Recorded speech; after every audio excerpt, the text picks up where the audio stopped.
السلام عليكم ورحمه الله وبركاته. ازيكم حبايبي القمر؟ عاملين ايه؟ يا رب دايما تكونوا بخير. انا النهارده هعمل لاولادي فراخ. اي نعم انا عامله معاها مقاطعه عشان طبعا غاليه جدا وحرام برضو، بس هم عايزين ياكلوا فراخ. فانا جبت فرخه صغننه اللي هي حوالي 100 كيلو وربع كده، اهي زي ما انتم شايفين. وغسلت، انا كنت غسلاها كويس او قسمتها كده. انا كنت غسلاها كويس. غسلتها ازاي بقى؟ نقعاها من الصبح، ودلوقتي حوالي تقريبا الساعه 12. انا نقعاها من الصبح من حوالي الساعه 8 في ميه بملح بخل بدقيق بليمون برشه سكر صغيره، وسايباها. ولسه دلوقتي طلعتها من الميه وسبتها تصفي خالص. وتعالي نشوف هنعملها ازاي النهارده. فعلا بجد هنعملها بطريقه حلوه جدا، متاخدش وقت، وبتطلع طعمها روعه، كأن فراخ كأن جايباها من بره مشويه، وطعمها حلو جدا. يلا بينا نشوف هنعملها ازاي.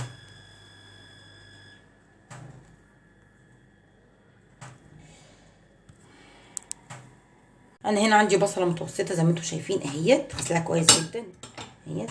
وعندي 3 معالق صلصه، اي صلصه عندك بقى، صلصه انت عاملاها في البيت مشتريها من بره، 3 معالق صلصه. وعندي هنا البهارات بتاعتي، ملح وتوابل الفراخ وتوم باودر على بصل باودر ورق لورا حبهان على قرنفل، ما تكتريش في القرنفل، 3 حبات بس، والملح. كام قرن فلفل كوبي على 2 حامي. الحامي ده اختياري، لو عايزه تحطيه حطيه، مش عايزه انت حره. يلا بينا نشوف هنعملها ازاي. انا هنا عندي البصله بتاعتي اهيت، هقطعها حلقات بالمبشره دي. خلي بالكوا عشان المبشره دي بتعور جامد جدا، المرفه عورتني صراحه. يعني انا هعملها كلها كده حلقات زي كده. دلوقتي زي ما حضراتكم شايفين انا قطعته كده، انا عايزاه كده زي ما انتم شايفينه بالشكل ده. هاجي بقى هنا على الفلفل بتاعي ده، هقطعه حلقات صغيره. هنا حبايبي برده مسكت الفلفل بتاعي بشرته مع القرن الفلفل الحامي زي ما انتم شايفين كده. هاجي بقى هنا اعمل ايه؟ هاجي هقوم جايه ماسكه المعلقه بتاعتي اهو، رشه عليه فلفل بسيط على شويه ملح بسيط كده من التوابل يعني بتاعتي ده وده، واقلبهم مع بعض كويس جدا. ليه بقى؟ لان انا معظم البصل ده مع الفلفل هحطه تحت في الصينيه. عايزه اقول لكم اقسم بالله بيطلع طعمه خرافه، وبيخلي طعم الفراخ حلوه جدا كاني جايباها مشويه من بره. هقلبه كله كويس كده جدا زي ما انتم شايفين اهوت. ليه؟ عشان حتى يبقى يعني مملح شويه، الملح فيه مظبوط عادي زي ما شايفين انا عملته كده. هاجي بقى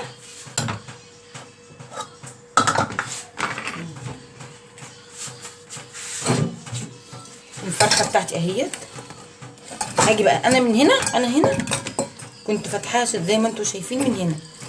فهاجي اخد شويه من الحشوه بتاعتي دي احط جواها. شايفين انا فاتحاها منين؟ من هنا اهو.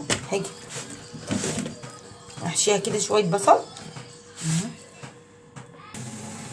انا هنا حطيت البصل بتاعي جوه هنا زي ما انتم شايفين عامل ازاي جوه هنا، وحاولت اوزعه كويس جدا جوه.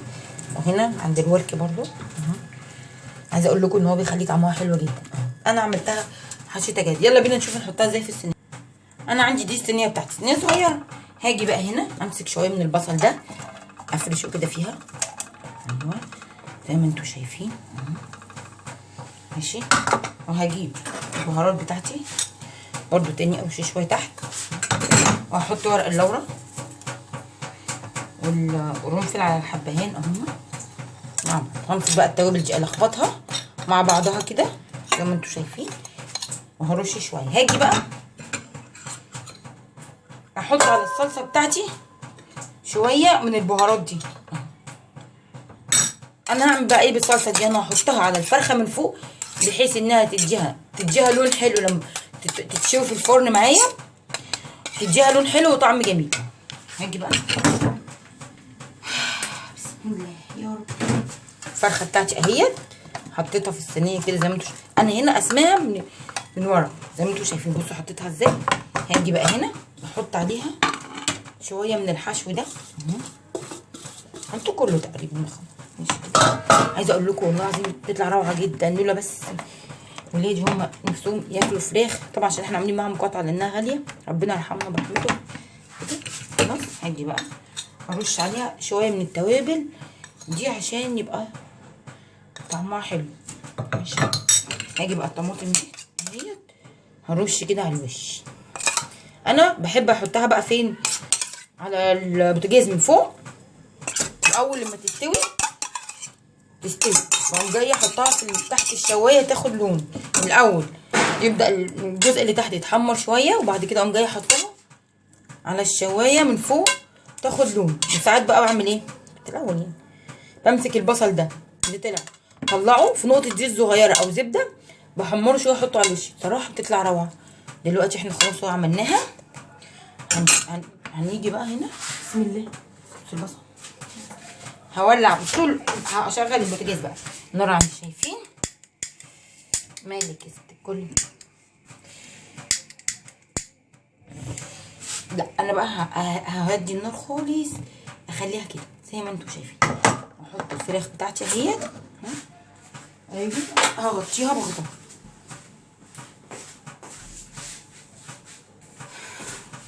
انا هغطيها كده، هي بتاخد بالظبط كده يعني، انا عاملاها على نار هاديه جدا عشان تستوي كويس ويطلع طعمها حلو. بتاخد بالظبط حوالي ساعه. متنسوش ان دي فرخه صغيره، انا مش جايبه فرخه كبيره، انا جايبه فرخه صغيره جدا صغننه جدا اهيت. انا دلوقتي شايفين، عايزه اقول لكم بعد شويه صغيرين كده هتلاقوا ريحه روعه تخلي ريحه مطبخكم دي حلوه جدا جدا جدا. انا دلوقتي سايبه عليها النار هاديه، ولما تستوي تعالوا نشوف هنعمل فيها ايه. دلوقتي بقى حبايبي انا هشوف الفرخه بتاعتي. الله على الريحه الروعه، عايزه اقول لكم ان الريحه خرافه. شايفين هي قربت تستوي معايا اهيت. انا هسيبها على الهادي خالص لحد ما تستوي، بالظبط تاخد حوالي ساعه على نار هاديه، وبعد كده نشوف هنحطها ازاي في الفرن. انا هبص على الفراخ بتاعتي، يا على الريحه الجميله الحلوه، ريحتها حلوه جدا جدا جدا. بصوا دلوقتي انا بقى هاجي اعمل، انا عايزه اوزع كده الصلصه عليها. شايفين منزله، طبعا احنا هنا ما بنحطش اي حاجه لو نقدر. ايوه شايفين نزلت شوربه. عايزه اقول لكم ان انا الشوربه دي اوقات كنت باخدها منها واستخدمها اعمل بيها ملوخيه، بتطلع ملوخيه روعه.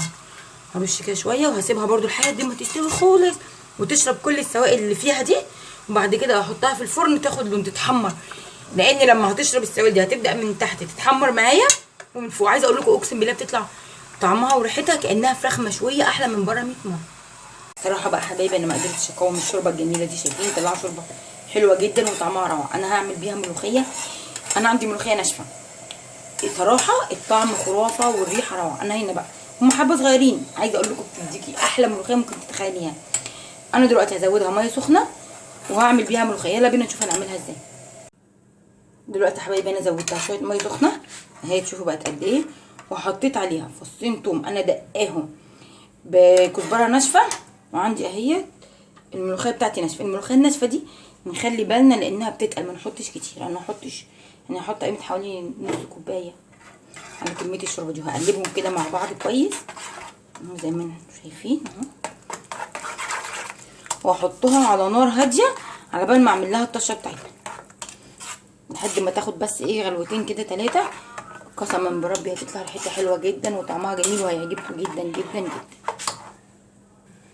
دلوقتي يا حبايبي زي ما انتم شايفين انا حطاها بدات تغلي شويه زي ما انتم شايفين كده. انا هدي عليها النار خالص وابدا اعمل لها الطشه. هنا بقى جبت الطاسه بتاعتي اهي، انا شطفتها بس الاول اهي. احط فيها معلقه زبده، انا هنا حطيت معلقه زبده وهحط عليها على هوا زيت عشان الزبده بتاعتي ما تتحرقش. هحط سمنه فلاحي برده نفس القصه، لو هتحطي سمنه عاديه ما تحطي لهاش زيت. انا هنا حطيت الثوم بتاعي اهو، بقيت الثوم بقى اللي انا دقاه بكزبره ناشفه لحد ما يتحمر، وهنزل عليه بالملوخيه كده. عايزه اقول لكم ان الريحه خرافه فعلا بجد والله. انا عندي هنا الثوم بتاعي اهو اتحمر زي ما انتم شايفين اتحمر. هنزل بقى عليه بالملوخيه، هنزل احطه. انا دلوقتي نزلت بقى بالطشه بتاعتي اهي بتاع الملوخيه. هعلي النار سنه صغيره، اعليها سنه صغيره كده ايوه اهو، تغلي بقى غلوتين. عايزه اقول لكم ان الريحه روعه روعه جدا، وهتاكلوا احلى ملوخيه وبالف هنا وشفا. انتوا شايفين تغلي بس تقلب قلبه كده معاها اهي هي على الريحه. وعايزه اقول لكم اصلا محدش هياخد باله ان دي ملوخيه ناشفه. شايفين عامله ازاي اهوت، بس هي غلت معايا كده غلوه. هحط في البوتاجاز واسيبها ما اغطيهاش دلوقتي عشان الملوخيه ما تسقطش مني ويطلع طعمها مش حلو اهوت. انا طفيت عليها البوتاجاز، هسيبها شويه واروح اشوف الفراخ بتاعتي. الله على الريحه، ريحه روعه جدا جدا جدا. انا هسيبها شويه. اول ما تبدا تستوي معايا انا بعمل ايه؟ باجي بعلي النار، بس بفضل متابعه عشان من تحت تتحمر، وبعد كده بحطها فوق الشوايه تاخد اللون اللي انا عايزاه، وبعد كده نشوف هنقدمها ازاي. دلوقتي ده حبايبي شايفين شكلها بعد ما طلعت من الفرن، عايزه اقول لكم ريحه روعه فعلا بجد بجد بجد. شايفين وطعمها هيطلع خرافه. انت هتلاقي نفسك جايبه فراخ مشويه، دي للبنات الامارات اللي هم ما بعرفوش يعني ما فيش يعملوا اكل، فدي بالنسبه لها سهله وسريعه وطعمها روعه تخلي جوزك حلو. بس اهم حاجه انا نفسي لما كنت بجرب وصفه جديده بمشي على الطريقه بالظبط بنفس المقادير، ما بغيرش فيها حاجه عشان تطلع معايا مظبوطه، ما بحاولش اجرب من دماغي او ازود او اقلل. للستات طبعا اللي بتيجي الله يعينهم اللي هم بيشتغلوا بتبقى جايه مستعجله، والوصفه دي سهله جدا في رمضان بقى سريعه.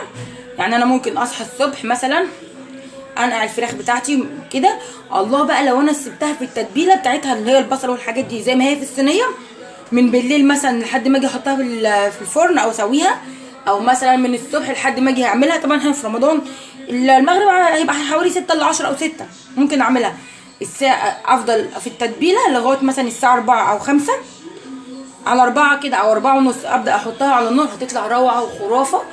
لو انت عندك اولاد هتعجب ولادك وهتعجب جوزك. واتمنى يا رب الوصفه بتاعت النهارده تكون عجبتكم جدا، وما تنسونيش بالتعليق واللايك والشير والاشتراك في القناه بتاعتي. مع السلامه.